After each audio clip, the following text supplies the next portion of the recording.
बिस्मिल्लाहिर्रहमानिर्रहीम। अस्सलाम वालेकुम नाज़रीन, मैं हूं आपका मेज़बान अब्दुल जब्बार गुजर।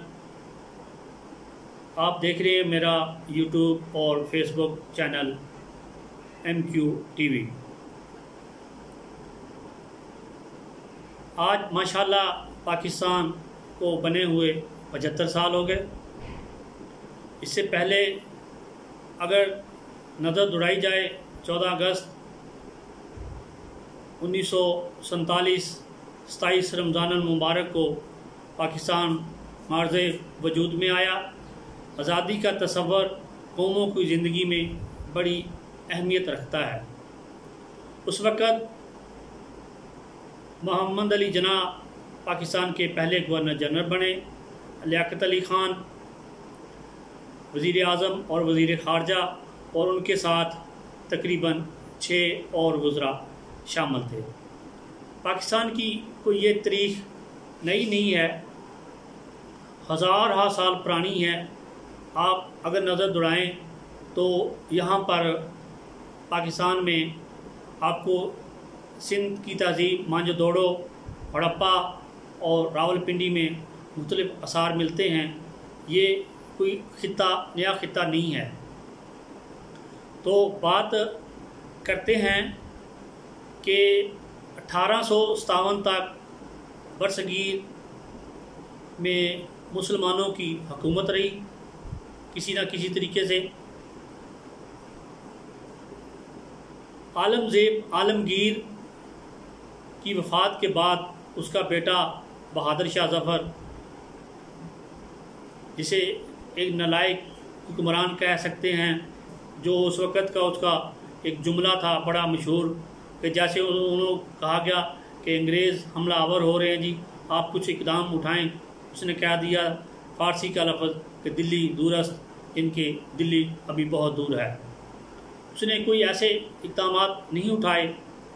बिला आखिर 1857 में अंग्रेज़ों ने यहाँ के मकामी लोगों, मराठों, हिंदुओं, दीगर लोगों के साथ मिलकर बरसगीर पर कब्ज़ा कर लिया। यहाँ के रहने वाले जो वतन के लोग थे उनमें 2 ही कौमें ज़्यादा थी, एक हिंदू और एक मुसलमान। दोनों का रहन सहन, तरीका, मज़हब एक दूसरे से मुख्तलिफ था। और पाकिस्तान अल्हम्दुलिल्लाह वजूद में आने की वजह ही 2 कौमी नज़रिया है कि मज़हब की बुनियाद पे ये हासिल किया गया मुल्क अल्लाह ताला की तरफ से हमारे लिए एक नेमत से कम नहीं। सबसे पहले जैसे 1857 में अंग्रेज़ों ने कब्ज़ा कर लिया और पूरे बरसगीर पर वो काबिज़ हो गए, तो सर सैयद अहमद ख़ान पढ़े लिखे लोगों में शुमार होते थे। उन्होंने 1867 में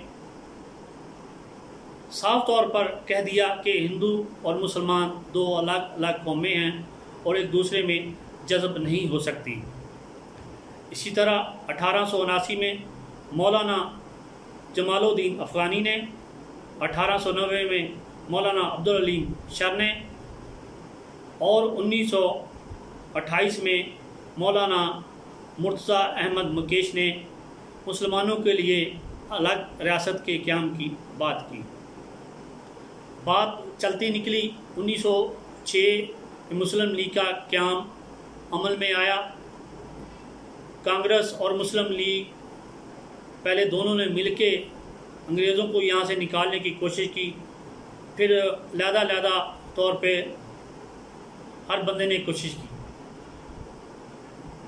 पाकिस्तान का जो नाम पेश किया गया चौधरी रहमत अली ख़ान, वो जो इस लफ्ज़ के खालिक हैं चौधरी रहमत अली ख़ान, पाकिस्तान तजवीज़ करदा उनका ही ये नाम है।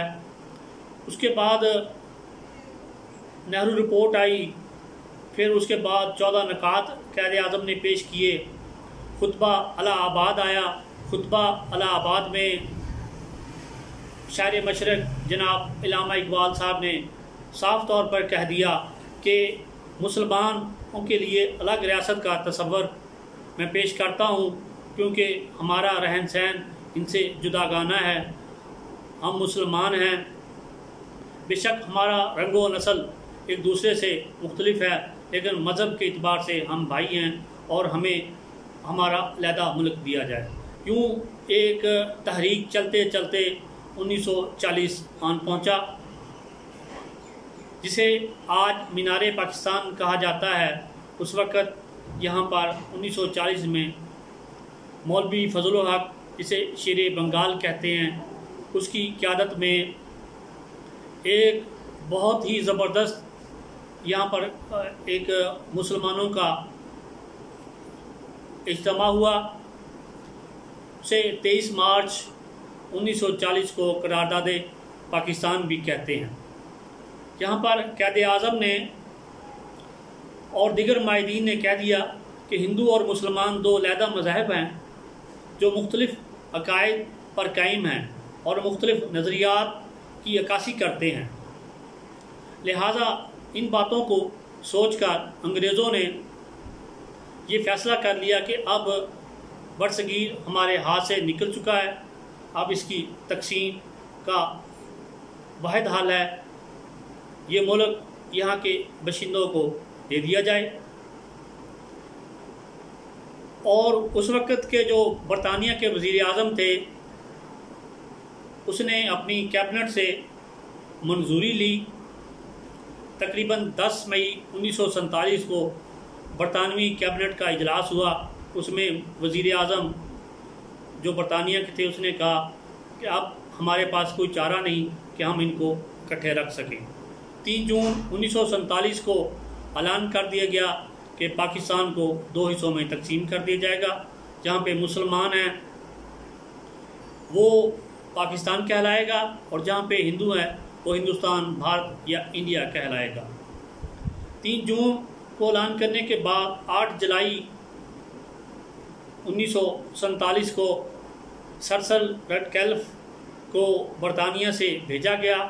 उसके माज़र चाहता हूँ नाज़रीन, उसके नीचे एक कमीशन बनाया गया जिसमें से 4 हाई कोर्ट के मुसलमान जज लिए गए और 4 ही हिंदू जज लिए गए। यूँ 9 बंदों ने मिलके ये एक कमीशन था जो सर रेडक्लिफ और उस वक़्त का जो यहाँ का सरबराह था, वायसराय हिंद उसे कहा जाता था, उसका नाम था माउंटबेटन।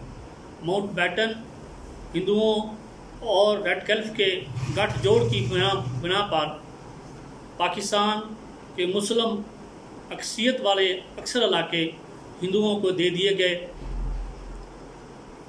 जहाँ पहले जो उनका एक मंसूबा बनाया कमीशन ने कि जिस डिस्ट्रिक्ट में मुसलमान ज़्यादा हैं वहाँ पर वो मुसलमान पाकिस्तान का इलाका होगा, मगर बाद में उन्होंने देखा कि गुरदासपुर और पठानकोट से रास्ता तो कश्मीर को जाता है और कश्मीर हमने देना है इंडिया को।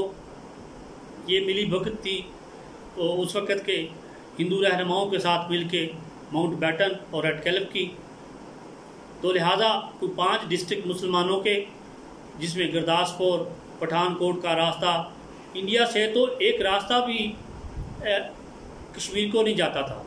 सारे ही रास्ते उस वक़्त के जो पाकिस्तान था और जो अब यहाँ का है पाकिस्तान, यहाँ से होके जाते हैं। तो रेडक्लिफ की बददियानती, माउंटबेटन की बददियानती और हिंदुओं के साथ गठजोड़ के बाद तकसीम हो गया पाकिस्तान 2 हिस्सों में। इसमें तकसीम में ज़्यादातर बंगाल और पंजाब के लोग थे। बंगाल जो कलकत्ता उस वक़्त अक्सरीती तौर पे जाता था, जो अब मशरक़ी बांग्लादेश है, उस वक़्त मशरक़ी पाकिस्तान था, उसके हिस्से में, मगर रेडक्लिफ की ज़्यादती और नाइंसाफ़ी की वजह से कलकत्ता हिंदुओं को दे दिया गया। इसी तरह इधर पंजाब के अक्सर इलाके तोड़कर वो हिंदुस्तान को दे दिए गए। तो क़ायद आज़म मोहम्मद अली जिन्ना ने कहा चलो जो मिला सही मिला। उस वक़्त के मुसलमान भी इस बात पे राज़ी थे, चलो एक आज़ाद वतन होगा, हमारी अपनी हुकूमत होगी, हम उसमें अपने मज़हब के मुताबिक अपनी ज़िंदगी गुजार सकेंगे, ला इलाहा इल्लल्लाह मोहम्मद रसूलुल्लाह की बुनियाद पे बनने वाला मुल्क, अल्लाह ताला इसको सदा कायम रखे। ये कोई मेरे नौजवानों, मेरे वतन के मुहाफ़िज़ों, जिन्होंने आगे चल के आपने बागडोर संभालनी है, इसका ख्याल रखना। इस वतन के हसूल के लिए हमने उस वक़्त कोई 1 करोड़ से ज़्यादा जानें दी। ये दुनिया का वर्ल्ड रिकॉर्ड है कि किसी मुल्क के हसूल के लिए इतनी बड़ी हिजरत की गई कि 1 करोड़ कह दिया, 1 करोड़ लोगों ने हिजरत की। उस वक़्त लोगों ने मुल्क के लिए, और 16 लाख के करीब उस वक़्त लोग शहीद हुए। अगस्त का महीना था, मौसम बरसात था, दरियाओं में तूफ़ानी थी। और जो पुराने हमारे बुज़ुर्ग बताते हैं कि लाहौर के इस तरफ दरिया सतलुज बहता है, जो इंडिया से ब्यास और सतलुज मिल के इकट्ठे हो जाते हैं, और इस तरफ दरिया रावी बहता है। जो इसका पानी था वो सुर्ख हो गया। 16 लाख की शहादतें कोई कम नहीं हैं, जबकि उस वक़्त आबादी थी 2.5 करोड़ के करीब। तो अल्लाह पाक से दुआ है कि अल्लाह पाक मेरे वतन अज़ीज़ को यूं ही शादाब रखे, खुशहाल रखे। ये वतन जो हमारे बुज़ुर्गों ने बहुत मेहनत, कुर्बानियों और जद्दोजहद के बाद हासिल किया, इसका ख्याल और ज़िम्मेदारी मेरे वतन के नौजवानों पर है। तो अल्लाह ताला आपका, हम सब का हामी नासर हो, इसका ख्याल हम सब की ज़िम्मेदारी है। तो अल्लाह ताला आपको, मुझे, मेरे समेत सबको अपने हिफ्ज़ व अमान में रखे। पाकिस्तान जिंदाबाद।